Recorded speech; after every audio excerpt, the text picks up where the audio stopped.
speak to us on Sunday mornings. We'd sing songs, okay? And then we had Sunday school teachers who, we'd sit down as a group like this and study our Bibles together, okay? And we usually did that Sunday morning, sometimes, and Sunday evening, and then sometimes during the middle of the week, usually on a Wednesday night, we'd get together and we'd have a special time of reading the Bible and also praying to God, okay? And my wife and I, and I'll let her tell her story, but when I was about 15 years old, they were had a gentleman that came in and spoke to a lot of the young people, a lot of the teenagers at our church. And I remember thinking, God is perfect, the Creator God, which I always think is so interesting, knowing that God created everything, and going back into different religious beliefs. In the Chinese, for example, the emperor of China was, up until the time the emperor was deposed, for like 3,000 years, they had the border sacrifice in China. Have you heard? What's that? Yeah, okay.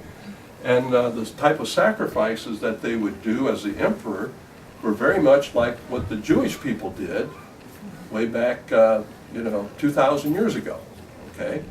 It was very interesting in saying the Chinese people understood there was a Creator God, the Jewish people understood that, and the Christians are based upon the Jewish beliefs. So, and I was thinking, here you have the Creator is perfect in everything He does, and when I die,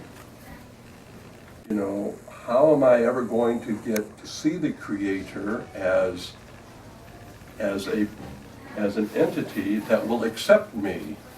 Because if He lives in perfection and I am not perfect, how can I get that perfection to live with God? Okay? And I used to worry about that, because everybody dies, right?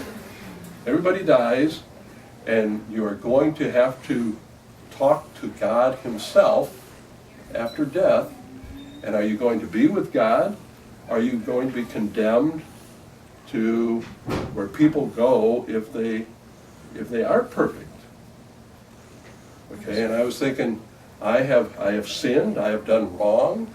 How can I get my wrongs wiped away? Okay?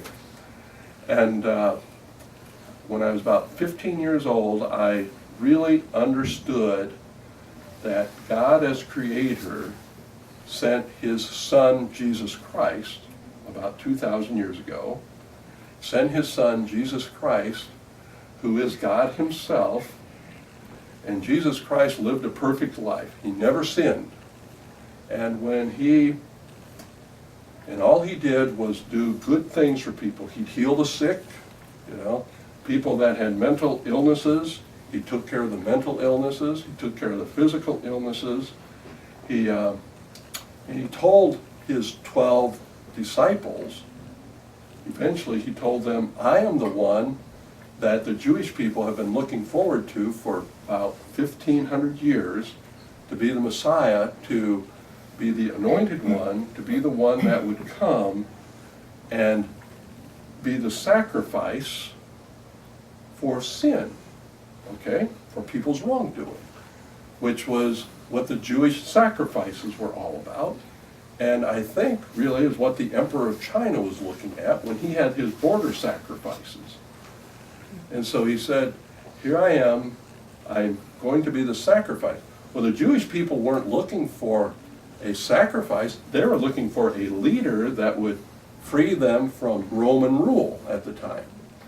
But God had predicted for about 2,000 years that there would come a person who would be the sacrifice for sin, and that if a person trusted in that sacrifice, that God would take away their sin in front of Him and say that, okay, this person is now perfect in my sight, and at the time of death, this person can enter into heaven to be with God and not go to hell and be tormented forever. Okay? So when I was 15 years old, I really understood that, and I said, I want Jesus Christ. I accept and trust in Jesus Christ as my sacrifice for my sin.